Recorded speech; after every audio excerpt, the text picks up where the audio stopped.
नमस्कार दोस्तों। आजकल किसी के पास भी टाइम नहीं है। लोग अपने सपनों को बहुत जल्दी पाना चाहते हैं, बहुत जल्दी करोड़पति बनना चाहते हैं, शॉर्टकट से ही सब कुछ सीखना चाहते हैं। लेकिन एक बार अपने आप से पूछो कि अगर आपके सपने इतने बड़े हैं तो क्या आपके इन बड़े सपनों के लिए आपका ज्ञान भी बड़ा होना ज़रूरी नहीं है? क्या आपके मोटिवेशन का आधार बहुत स्ट्रॉन्ग नहीं होना चाहिए? आपने बहुत बार देखा होगा कि जब तक आप कोई मोटिवेशनल वीडियो देखते हो तब तक आप में जोश रहता है, लेकिन जैसे ही काम करना या पढ़ाई करना शुरू करते हो जोश पता नहीं कहाँ गायब हो जाता है। यह वीडियो थोड़ा लंबा है, लेकिन अगर आपने इसमें बताया गया रहस्य जान लिया तो ना तो आपको किसी और मोटिवेशनल वीडियो, किसी ज्ञान की ज़रूरत पड़ेगी और ना ही ऐसा कोई लक्ष्य होगा जो आज के बाद आप अपनी लाइफ में प्राप्त नहीं कर सको। लेकिन ये कैसे पॉसिबल होगा?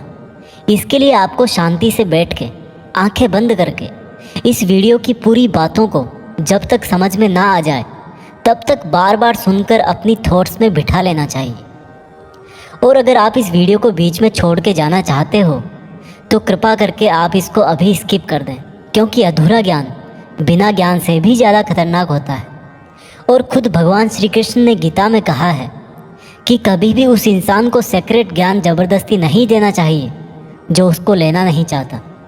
तो दोस्तों, एक सवाल का जवाब दीजिए। इस पृथ्वी के सबसे पहले और इस पृथ्वी के ही नहीं बल्कि पूरे ब्रह्मांड के पास्ट, प्रेजेंट और फ्यूचर के सबसे महान मोटिवेशनल स्पीकर का नाम क्या है? जी हाँ, बांसुरी बजाने वाले भगवान कृष्ण, जिन्होंने आज की तारीख से ना जाने कितने ही युगों पहले महाभारत के युद्ध के मैदान में एक ऐसा ज्ञान दिया था जो आज 21वीं सदी की दुनिया पर, आज के लोगों की लाइफ स्टाइल पर भी एकदम सही बैठता है। और यह जानकर के बड़े बड़े लोग और रिसर्च करने वाले हैरान हो जाते हैं कि ऐसा कैसे हो सकता है। उस महाभारत के युद्ध के मैदान में दिए गए ज्ञान को पढ़कर Albert Einstein, Mahatma Gandhi, Swami Vivekananda, Annie Besant, Sunita Williams जैसे और ना जाने कितने लोगों ने भी अपना जीवन बदल लिया। अगर आप यह सोचेंगे कि भागवत गीता में सिर्फ यह लिखा है कि भगवान की पूजा कैसे करते हैं तो आप गलत हैं, क्योंकि भागवत गीता सिर्फ एक किताब या धार्मिक ग्रंथ नहीं है, बल्कि इसमें वो नॉलेज है जो इस पृथ्वी पर जितने भी लोग जन्म लेकर आते हैं उनको यह सिखाता है कि इस दुनिया में सपने पूरे कैसे किए जाते हैं, पर्सनैलिटी कैसे बनाते हैं, पॉजिटिव एनर्जी कहाँ से लाते हैं, खुशी क्या होती है, कितनी भी बड़ी प्रॉब्लम का सॉल्यूशन कैसे ढूंढते हैं, डिसीजन कैसे लिया जाता है, किसी भी ब्रेकअप के सदमे से बाहर कैसे निकलते हैं, इमोशनली स्टेबल कैसे होते हैं, किसी भी बिजनेस को सक्सेसफुल कैसे बनाते हैं, मेहनत कैसे की जाती है, हम क्या हैं और कौन हैं, ज़िंदगी जीने का सही तरीका क्या है, मरने के बाद हमारे साथ क्या होता है, ये ब्रह्मांड कैसे बना, क्या भगवान है और अगर है तो कहाँ है, क्या आप भी पुनर्जन्म लेंगे, ये लाइफ रियल है या एक इल्यूज़न या एक सपना। दोस्तों, इस भागवत गीता के ज्ञान ने ही एक दुखी और हारे हुए, धनुष नीचे गिरा देने वाले अर्जुन को महाभारत के महान युद्ध का सर्वश्रेष्ठ योद्धा और विजेता बना दिया। अगर आप भी अपनी ज़िंदगी में किसी मकसद को लेकर आगे बढ़ रहे हो तो मेरा यकीन मानो कि आप भी अपनी ज़िंदगी की समस्याओं के जंग के मैदान के अर्जुन हो। और इसलिए उस गीता ज्ञान को जानना आपकी चॉइस नहीं बल्कि आपका अधिकार है। इस गीता ज्ञान को समझकर आपको एक बात का ज़रूर एहसास होगा कि ये असली नॉलेज में पहले क्यों नहीं हासिल कर पाया। तो ऐसा क्या है आखिर भागवत गीता में और इसका मतलब क्या है? भागवत का मतलब है भगवान और गीता का मतलब है गीत, यानी कि ऐसा गीत जो भगवान ने खुद अपने मुंह से गाया हो। भागवत गीता संस्कृत में लिखी गई है, लेकिन इसका ट्रांसलेशन आपको बहुत जगह पर हिंदी, इंग्लिश और अलग अलग भाषाओं में मिल जाएगा। वैसे तो भागवत गीता को जितना समझोगे उतना ही कम है, लेकिन फिर भी इस वीडियो में मैंने गीता के पूरे 18 अध्याय, 700 श्लोक पढ़कर उनको आज की जनरेशन के हिसाब से, स्टूडेंट के हिसाब से, बिजनेसमैन के हिसाब से, अपने करियर में, अपनी लाइफ में, अपने रिलेशनशिप में और अपनी प्रॉब्लम्स में कैसे यूज करते हैं वह बताया है। दोस्तों, मैं यहाँ पर पूरे 18 चैप्टर कवर करूँगा और कोई भी चैप्टर शुरू करने से पहले मैं आपको यह बताऊंगा कि उसमें आप क्या सीखने वाले हो। फिर उस चैप्टर को शॉर्ट में समझाऊंगा और उसके बाद उससे सीखने वाली चीज़ों को डिटेल में समझाऊंगा। अगर आपको यह जानना है कि आखिर भगवान को खुद ज्ञान देने की ज़रूरत क्यों पड़ी, ये पांडव और कौरव कौन थे और इस महाभारत के युद्ध की शुरुआत कैसे हुई, तो आप मुझे नीचे कमेंट्स में बता सकते हैं। मैं उसका भी वीडियो आपको अलग से दे दूंगा। तो चलो अब मैं आपको सीधा ले चलता हूँ कुरुक्षेत्र के युद्ध के मैदान में, जहाँ पर पांडव और कौरव युद्ध करने के लिए आमने सामने खड़े हैं। भागवत गीता अध्याय 1 सेना का निरीक्षण। दोस्तों, गीता के पहले अध्याय से आपको यह सीखने को मिलेगा कि ऐसी कौन सी सबसे पहली चीज़ है जो आपको लाइफ में आगे बढ़ने से रोकती है।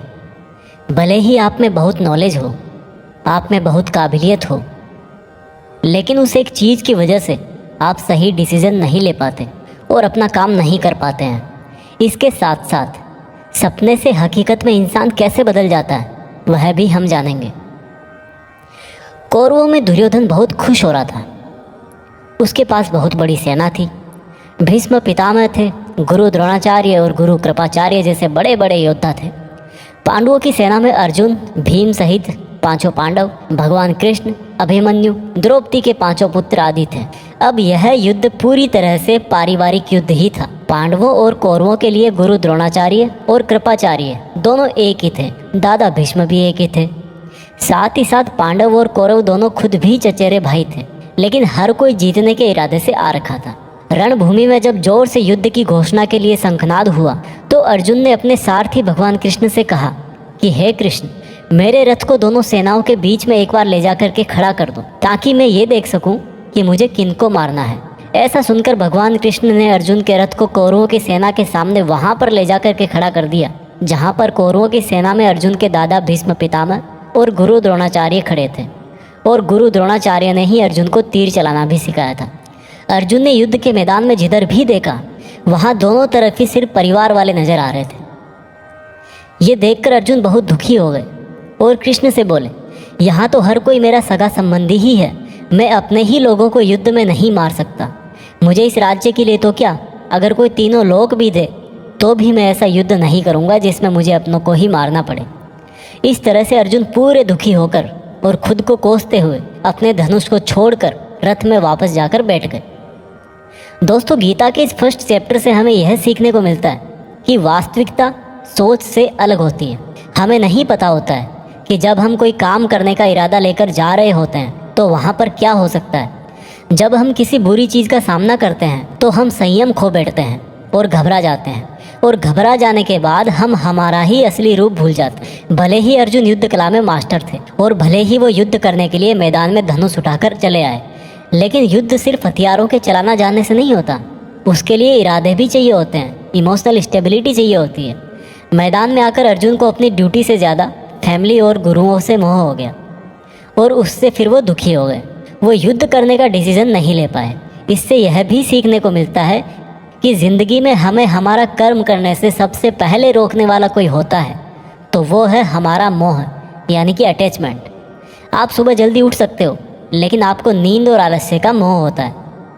अर्जुन एक क्षत्रिय थे और युद्ध करना ही उनका काम था, और वो युद्ध करने में बहुत अच्छी तरह से ट्रेंड भी थे, लेकिन वो अटैचमेंट में आकर अपना कर्म भूल गए।